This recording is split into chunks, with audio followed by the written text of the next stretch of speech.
It's going to be wild in the SEC. Tennessee and Georgia, and thanks for losing, Florida, to USF to make this week all that more interesting right here on College Football Kickoff.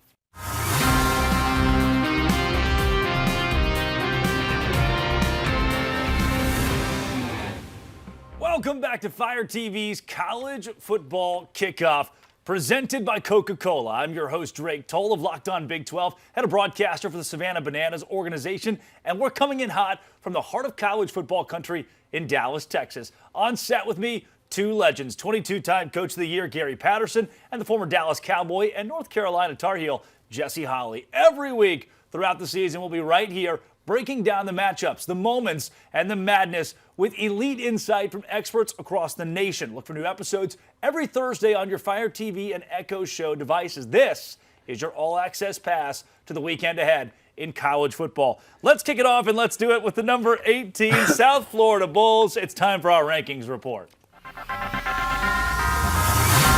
Gentlemen, 2 wins for South Florida and 2 wins to define a program. They go against Boise State and beat a top 25 team. Then on the road against Florida. Jesse, are we overvaluing USF based on just 2 games? No, you got to give them for what they're worth. They went out there, They won those 2 football games against 2 ranked opponents. And if they get this weekend with the W, they met some elite competition. Only 4 other teams in college football history have gone back-to-back wins versus ranked opponents. You know, I love them because being at TCU when we first started, we were the underdogs. Yeah. Trying to get into the 4 playoff positions. You know, South Florida sits in a situation where they can play themselves in. It's a lot better access than what it used to be, and so I'm cheering for them because it's exciting for me to see how their coach handles things and also see how their players have handled it. Yeah, looking at the 11 through 25 mark, what stands out the most to me, we saw Alabama take a tough loss to Florida State, a team that was 2-10 last season. And then, Jesse, we just watched Arizona State go on the road in the SEC in a night environment, and the Big 12 champions lost and were dropped completely out of the rankings, much less bumped a couple of spots. The AP poll had no mercy for the Sun Devils. No, absolutely. And sometimes your reputation precedes you, right? Sure. So people look at Alabama and they're the SEC kings for a long time under Nick Saban. And so they get that advantage to have a little bit of leeway in how they're scheduling. But Arizona State, they made a nice run last year, but they lose a lot of pieces. And so when you look at the schedule that they have, do they have the wins in there that can kind of bump it back up in there? Are they worth watching on TV? It's like a lot of these rankings have to do whether I want to see you in that top 25. Are you worth watching on TV? Will you get the fan base to come out? So for Arizona State, it's going to be tough to get back in that top 25 with those early losses. Yeah, and I'm one of those guys that watch coaches when they do their interviews.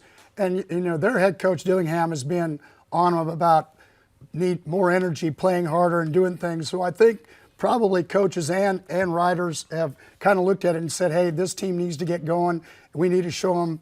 It's not because they still got votes, but we need to show them that, you just can't show up and you just can't be a part of it.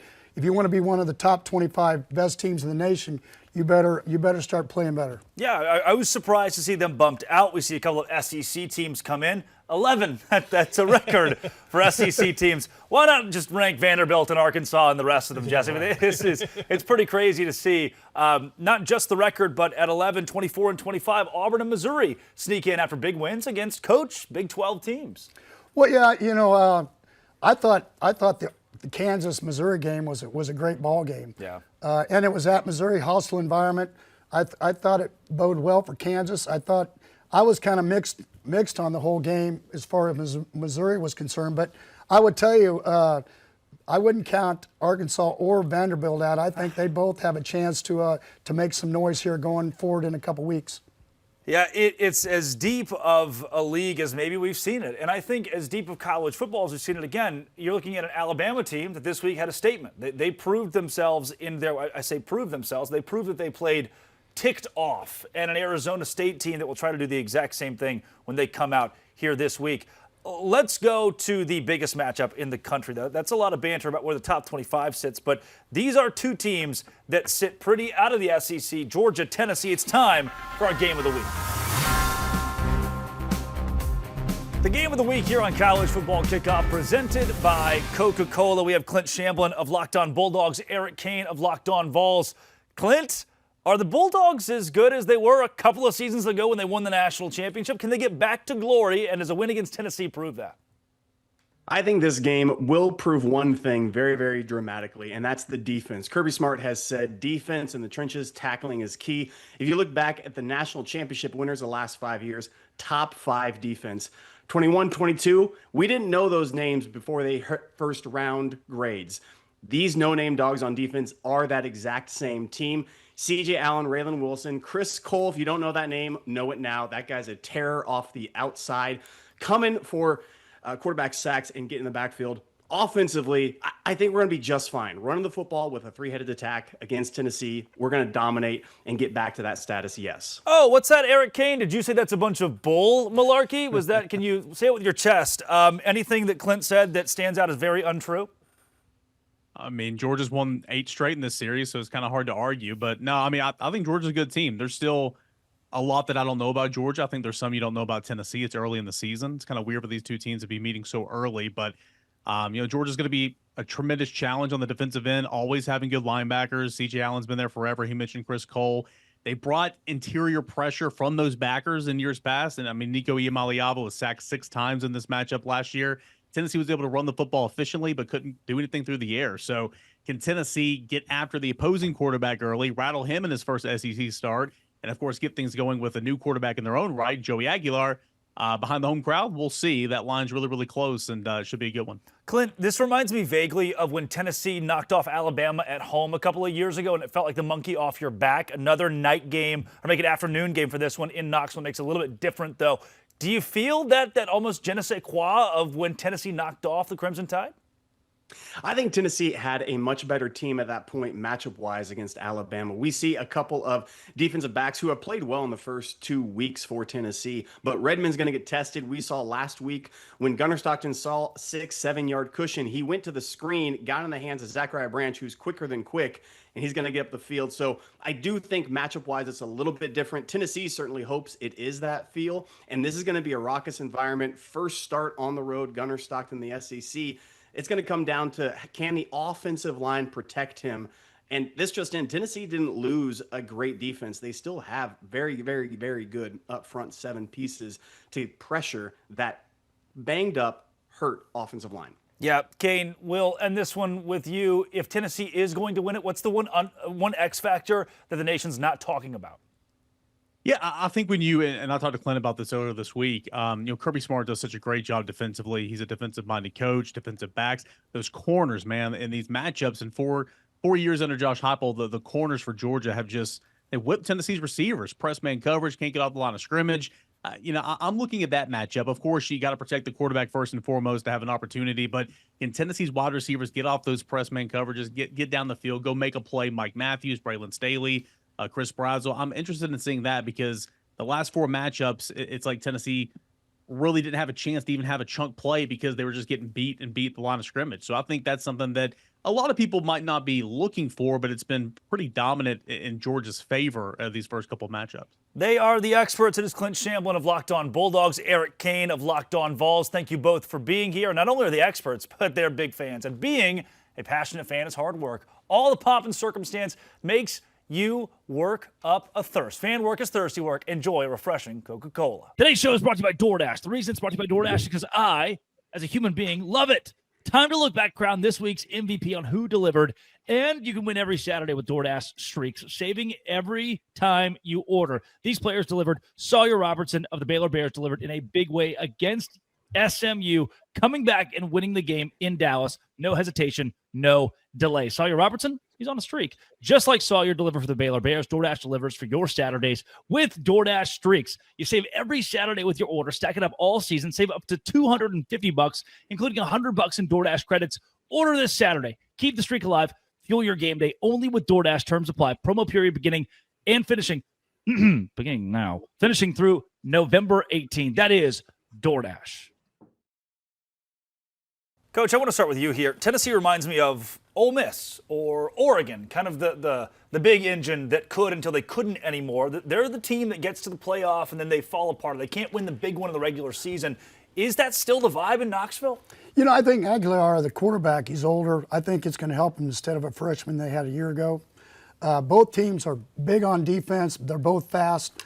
I think it plays the advantage of Tennessee having the energy of the crowd. Georgia is going to have to, what we just heard, I think Georgia has to be able to run the football to protect their young quarterback on the road, first game of the season. And Tennessee's got to be able to get their wide receivers off. If they can throw the ball and be as explosive as they've been in the last couple of weeks, then I think Tennessee has their first time getting after the Bulldogs in a while. Yeah, Jesse, that's the question I'm asking about Tennessee, but is Georgia really Georgia right now? They may not be the Georgia of old, but they still have Georgia of old components, and mainly being defense, because you have to understand, two things travel, a running game and defense. And right now, I'll read these numbers off to you. Georgia defense is elite. They're only allowing 201 yards per game and only 6.5 points per game. And they're getting off the field on third down. Teams aren't converting third downs on them. So if you're able to do that on the road, you don't allow teams to have extended drives. You calm the crowd, you get off the field, and you give your offense opportunities to go out there and make plays. I just double-checked to build off of your note. Georgia has played William and Mary. William in week 1 and Mary in week 2. Yeah, sure. So of course they're holding. Good practice. It's good practice. They're holding the red and white teams to 201 yards of offense. This is their first big test. The same thing for Tennessee. Coach, if you get 2 weeks of smaller opponents or smaller schools going into a big matchup, how does it prepare you, and is there any way to truly prepare your guys for this? Well, yeah, but I think I saw 600-plus total yards they're averaging a game. That means your defense is on the field a whole lot more than they're off, whereas Georgia runs the football. I think Tennessee has to decide with the quarterback, get away from the pressure. How do we get away from the pressure? Do we boot? Do we get outside of everything? Do we make them have to think? And to be honest with you, I think it's time for Tennessee's defense to step up in a big ball game and get the ball back. I think if Tennessee does that, they're in Knoxville. I think they have an opportunity to make this game. And if they win this one, then you set everything out of balance. Yeah, I'll be glued to this matchup, but especially glued to one that I think the rest of the country might be forgetting or overlooking, because the South Florida Bulls are legit. Don't count them out. It's time for our can't miss matchup preview. He is the local expert. It is Alex Dono of Locked On Canes. Dono, it's a massive matchup, and it wasn't supposed to be. Call it 2007 all over again. South Florida might just be a game. Yeah, people are starting to call the USF Bulls America's team. They're America's Cinderella right now. And, you know, I'm sure that when USF fans and people across the country looked at their schedule to open up the season against then 25th ranked Boise State, followed by at the Swamp against a top 15 Florida team, they probably didn't expect the South Florida Bulls to be number 18 coming down to number 5 Miami, but here we are. Yeah, Dono, Carson Beck came in against Notre Dame and was as good as advertised when needed. Is he good enough to not just win the ACC, but take Miami past this game and to the college football playoff? I believe he is. Something that I've noticed since I first started to watch him practice back in early August, he's truly a perfect fit for Shannon Dawson's offense because he gets rid of the football quickly. He processes well. He's not afraid to take the check down, which is a lot different from Cam Ward last year, who obviously had a spectacular season, of course, but Cam Ward was a home run hitter. Carson doesn't mind hitting singles and doubles. And I especially think in a game like this, where South Florida did a pretty good job taking the deep ball away from DJ Lagway, Carson Beck being willing to take what the defense gives him, I think is going to go a long way in this game. And based on the way that Beck has played so far, Drake, obviously the 2-0 start with the significant win being against Notre Dame, but no interceptions thrown so far. He's taken care of the football. He's really playing with a chip on his shoulder, and so far he's been really good at the U. Dono, give me a quick final score projection. Yeah, so it's a huge spread. I'm looking at it at 17.5 Miami favored. I think it's a big number. I'm looking at Miami probably 31-17 in this game, with the big difference being the line of scrimmage. I think Miami's offensive line that's lived up to the billing so far is going to be able to get enough push against the USF D line. And I think Miami's pass rush led by Ruben Bain is going to be able to get enough done. The key for the defense is going to be slowing Byron Brown down from running. He does that very well, but I think Miami's got enough talent to pull this off, and they're not going to take South Florida lightly after what the Bulls just did to Florida. So can't even call this a trap game anymore. 31-17 Canes. That is Alex Dono of Locked On Canes. Dono, thanks so much. Thank you. Coach, you mentioned it. You've been in USF's shoes a time or two. The last win they had against Miami was 6-3 in 2011. I've slept since then. How do you prepare for a juggernaut like Miami on the road? Well, number one, they have the advantage. I don't think that they feel like they have any pressure. They've already shown 2 weeks in a row. They played good competition. And so I don't think they're worried about coming in. They've gone on the road into the swamp. They're not going to feel like it's going to be a tougher environment than what they just did. And then their quarterback also didn't play early in that ball game. South Florida's didn't because something that went on outside of football. So I would have to think that they're way excited and just do what they do. Jesse, quickly, you've been an underdog as a player before. How do you keep from getting too hyped up going into a game like this and missing assignment? Not only being an underdog, I've been an underdog against the Canes, who came into Chapel Hill, who we beat. But the thing is that you're playing with house money. You understand that you're not supposed to win this game. Nobody is counting you in the winning side. Look at the point total. Look what happened last year to you against this football team. So you throw all caution to the wind and you say, what do we have to lose? Yeah. We have everything to gain here. So you play fresh, you play free, and you let everything hang out. And you see at the end of the game if you can come up with a victory. I was the underdog in my third grade spelling bee. Okay. I hope this thing goes way better for South Florida. What was your word? It was like apple. I mean, we were really not doing too hot in third grade. A lot's changed since then. Let's go into a bit. Last week, Coach, we talked about money in college athletics. Really, the entire premise of Coach's Corner has been a bunch about money. And not that it is the focus here, but it's going to be involved. Let's talk transfer portal with a little Coach's Corner.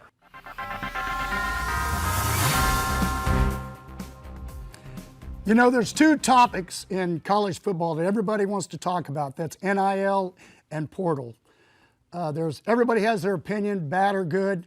What I want to talk about is the good. I think everybody believes that there needs to be a little bit more structure, but there's one position in college football that I think has benefited from the portal, and that's the quarterback. You know, everybody has basically signed and tried to mature 4 to 5 quarterbacks through their years. And that was the one position, if you left, you had to sit out and you couldn't play for a couple years and do things. I think we have found that in college football and in the NFL, that quarterbacks being able to move around quickly, find a place that they belong, where they're needed, has really been a positive. And I'll give you 3 or 4 or 5 quarterbacks in the NFL. And let's just talk about Oklahoma guys. Let's talk about Jalen Hurts, Kyler Murray, and Baker Mayfield. Not only with them, if you want to throw a side note, even though he left, Caleb Williams, and then also talk about Bo Nix and Cam Ward. All those guys I coached against 4 out of the 5 of those guys in college. There's no surprise to me that they're doing better in the pros. So now let's talk about the top 25. Let's talk about the top 2025 top quarterbacks in the portal this year. Let's talk about John Mateer. Now, understandably, Oklahoma now comes to the top of the space again because he came with his coordinator. It was a big deal. They were a partnership, and after 2 weeks, it looks like it's already been an advantage. Tommy Castellanos has showed up at Florida State, and they went from a 2-10 football team to where now they're ranked in the top 15. Devin Dampier from New Mexico to Utah. They look like an exciting offense. You go with the defense of Utah. Jackson Arnold at Auburn running the football has really made a big difference in the first 2 weeks. Carson Beck to the Canes, and then Joey Aguilar to Tennessee. I would have to say that trade, him going to Tennessee, has been a big deal. What do you think, Jesse?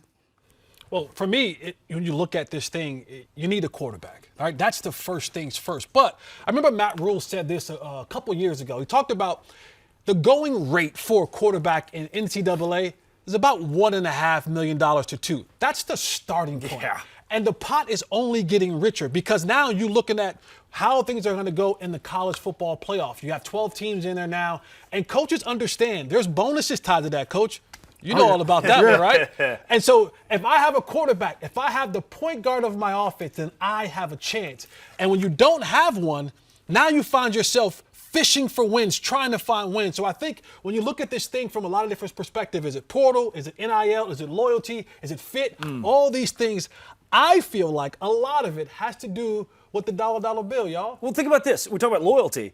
If I work, let's use 2 accounting firms, KPMG or Merrill Lynch, right? and one of them offers me $1 million, the other one offers me $3 million. What about, at that point, my loyalty is to generational wealth, to my family. It's to Andrew. It's to it's to Andrew Jackson. It's to Ben Franklin. It's to all those guys. 100%. I mean, it's some level, and I don't want college football to become that necessarily, this business of, oh, you're just an accounting firm. But at a level, there is an opportunity if you're Cam Ward to go make a name for yourself out of a small school, then be a runner-up for the Heisman, go first overall in the draft. And, Coach, maybe the only downside from a fan perspective is if I look at guys like, Ryan Mallett at Arkansas, right? He became this cult hero, this legend. Or I go over to A.J. McCarron in Alabama, Andy Dalton, who you coached. Fans are buying those jerseys. That's who they want to wear. Today, you best not buy a jersey because that thing's probably worthless in 6 months. I would say that everything that you guys have said is true.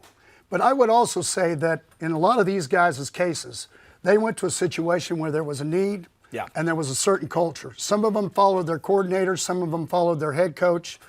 I would say that, you want to go somewhere where you can, your stock rises, that you're going to be better. I mean, you look at Bo Nix from Auburn to Oregon, 2 unbelievable years. Cam Ward from Incarnate Word to Washington State, then to Miami, and how that all progresses. Yeah, everything, he made all of that work. But at the end of the day, all these guys, the thing that I think is kind of cool, and I know that they got paid, but I think all of them chose because they knew it was going to be a better fit. They knew they had an opportunity to be better on a national stage and get an opportunity for their stock to rise. And because that happened, I think all of them, and you're going to see quarterbacks later on here now as we go forward, keep making those kind of decisions. I personally own a TJ Finley, LSU, Auburn, Texas State, Western Kentucky, and Georgia State jersey. So I spent a lot of money on TJ Finley at the quarterback position over my time. That's good stuff, Coach. Thank you for the perspective. The quarterbacks, I know that it's changed the way college football has worked, but it's saved, I think, a lot of young athletes that could have been buried in the game that got to rise to the top. Let's go take a different direction and back into this week specifically with some of our bigger matchups. And this week, maybe it hits, guys. It's our lock of the week. What do we got? Thanks, Drake. After a wild week 2, we have another lock for this week. Open it, open it, open it. Lee has the key to the lock of the day.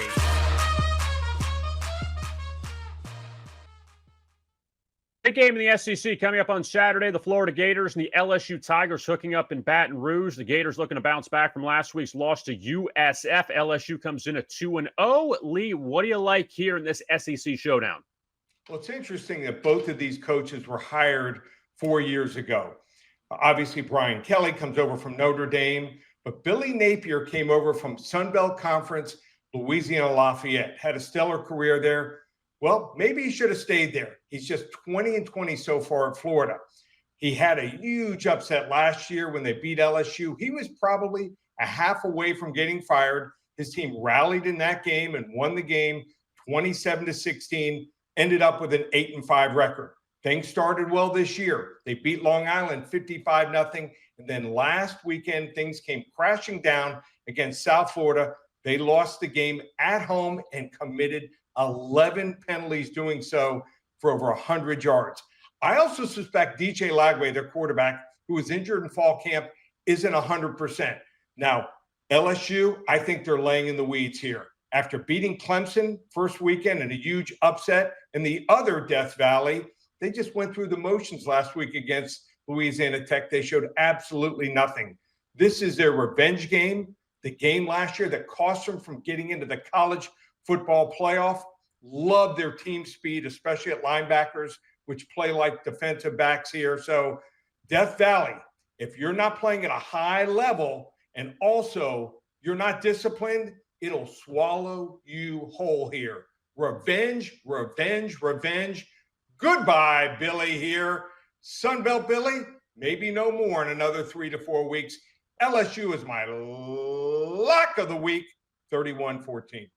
And for more daily picks, subscribe to Locked On Bets. Back to the college football kickoff studio. We'll see you next week, Drake. Today's show is brought to you by Mazda Standard. The reason that I now drive a Mazda is thanks to Mazda Standard. They deliver confidence with every single drive. Mazda is my preferred vehicle because they have more awards than anyone else as of August in 2025 in the IIHS top safety pick. Footwork to breath work. Athletes sweat all the details. Mazda brings the same intention to how they craft every model. Feel Japanese craftsmanship in every detail, from the metallic accents to available Napa leather upholstery. You can make everyday drives feel like anything but, from smooth handling to intuitive controls, all-wheel drive as well, and SUVs. Like our players, we sweat every day. Because when you make every move count, impossible becomes irrelevant. Mazda, move and be moved, and do it with Mazda. Today's show is also brought to you by FanDuel. FanDuel is exactly where I go to win a little bit of money. I go in there and I tell FanDuel, I said, hey, I think the BYU Cougars will cover against Stanford, and they did, and FanDuel gave me money instantly right now. New customers can bet $5, and if your bet wins, get $300 in bonus bets to use across the app. I love using FanDuel because I can go into my favorite best bets that are released every Thursday, today, on the Big 12, Locked On Big 12 channel, and I can make those picks on FanDuel, and FanDuel pays me. Makes every game more exciting, whether you're watching your team or just keeping an eye on your fantasy lineup with the NFL. So if you're ready to play, download the FanDuel app now by visiting FanDuel.com to get started. FanDuel.com to place your first $5 bet. That is FanDuel. Place your first $5 bet. Do it today. Thank you, Kevin, and I agree with you, Lee. And if I didn't agree with you, I'd be scared for my knees. Let's go from our lock of the week to our playoff playbook.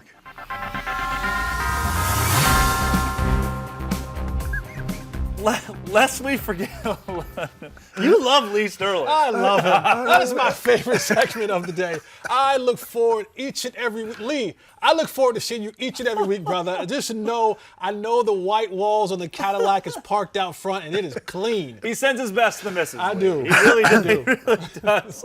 As we go to the playoff playbook, we have skipped over so far Notre Dame, who gets to host Texas A&M this week. Coach, these are two different cultures kind of clashing right here. You don't often get to see this matchup. Well, in Notre Dame's case, they've got an edge to them. It didn't turn out the way they wanted it to. They've got a really good football team. They get back to run. So with the home crowd, nobody there wants to lose and get to a second loss. So you're going to see a different Notre Dame team come out. He's the expert, Locked On Aggies. Matt Galatson, talking all things Texas A&M, has a different take on how the Aggies can win this game. Hey there, this is Matt Galatson from Locked On Aggies. And what does Texas A&M need to do to win against Notre Dame? It's pretty easy for me. I think they just need to run the football and stop the run. This Texas A&M team has struggled early on in the season to stop the run. They cleaned it up against Utah State. I think that if they're able to do that against Notre Dame, slow down Jeremiah Love, slow down Jarian Price, it's going to make things a lot easier for their defense to kind of control the narrative of that football game and the momentum of that football game. And they also need to run the football. Again, week 1 against UTSA, they struggled to do that. Week 2 against Utah State, they ran the football down the Aggies' throat. It's a critical part of their offense. It allows things to open up for Marcel Reed. It allows things to open up for those explosive wide receivers. If they can do those two things, I think that they're going to be very, very successful in South Bend come this weekend. Yeah, Galatson, that's going to be an awesome game. I personally believe that Notre Dame still has the keys, the defense, the trenches to knock off A&M this week. How about the Vanderbilt Commodores? Those guys are looking good, Jesse. I think Vanderbilt could be a Diego Pavia at quarterback, by the way, against South Carolina, number 11 in the country. Vanderbilt's kind of scary. They are scary. Those are one of those teams when they come into your home that you want to make sure that you're clicking on all cylinders. You don't want to bite the cheese and think about too good for yourself. But Lenore Sellers is a little bit above. He's one of the best quarterbacks in the country, and I like him at that quarterback position for South Carolina. Yeah, Coach, anything different? Well, I thought when I walked on the field before he had his jersey on, because I saw him in person last year when they played this game, I thought he was a defensive lineman. I mean, he's a huge human being, and he's a great athlete. Yeah, Florida at number 3 LSU. We heard that take from Lee Sterling. Again, I'm not going to disagree with Lee. I think there's a very good chance you see there Florida on the road against the Tigers. Brian Kelly should have the advantage in that one. Arkansas on the road against Ole Miss. Coach, you mentioned this one off the air a little bit. Any chance for the Hogs? You know, they played them well through the years, and so they're close enough. There's a rivalry there. I see it being a shootout. I think so. Jesse, this could be an Ole Miss team that after last week they proved with the win against Kentucky, monkey off their back, that actually contends for the top of the SEC. No, absolutely. You talk about a hot toddy out there at Ole Miss. You definitely like what they're doing. That offense is very explosive. You know they're going to pass the ball down the football field. So Arkansas better bring their A game when this thing can get out of hand. Haynes King, Georgia Tech, what do you think? Sneaky. Ooh. Sneaky. Okay. He's a sneaky quarterback because he's going to run the ball multiple times a game. And so now you have to account for 11 guys on offense. The quarterback's not going to sit in the pocket. He's going to definitely tuck in and run. And that gives your defense, your defense in Clemson, a tough matchup each and every week. Yeah, Coach, this is a Clemson team that I still think could be in the college football playoff. Probably will. But Georgia Tech's a stalwart in their way this year. Well, yeah, I think Clemson's very talented. You have to worry about with the quarterback from Georgia Tech. You got to worry about him staying healthy, because I was looking at some stuff online and it was talking about him being probable, but that was his biggest problem last year. He ran the ball enough that he didn't stay healthy and he was injured. So he has to stay healthy for Georgia Tech to move forward. I think so. They got a really good shot this week. The slate is here. We're finally opening up more of these conference matchups as we look down the SEC, the ACC, and the like. Even the Big 12 with a couple big games on Friday night. And man, I really want to shout out once again Lee Sterling. I think want to make sure we stay on the good side. With all due respect, we want to make sure we get that out there to Lee. One Lee Sterling this week. That will do it for us here with College Football Kickoff. And it's a wrap on today's show. It's presented by Coca-Cola. But we're just getting started. Next week, Auburn gets the chance to prove themselves again, and they can do it against Oklahoma. A little bit of homecoming for Jackson Arnold. And how far will some teams fall after this week? Same time, same set, same unapologetic football energy. Big thanks to Coach Gary Patterson, the Hall of Famer, and Jesse Holley for bringing the heat. And to you, that's right, for riding shotgun with us. Enjoy all the action this weekend. Stay locked in, stay fired up, and we'll see you next Thursday right here on Fire TV.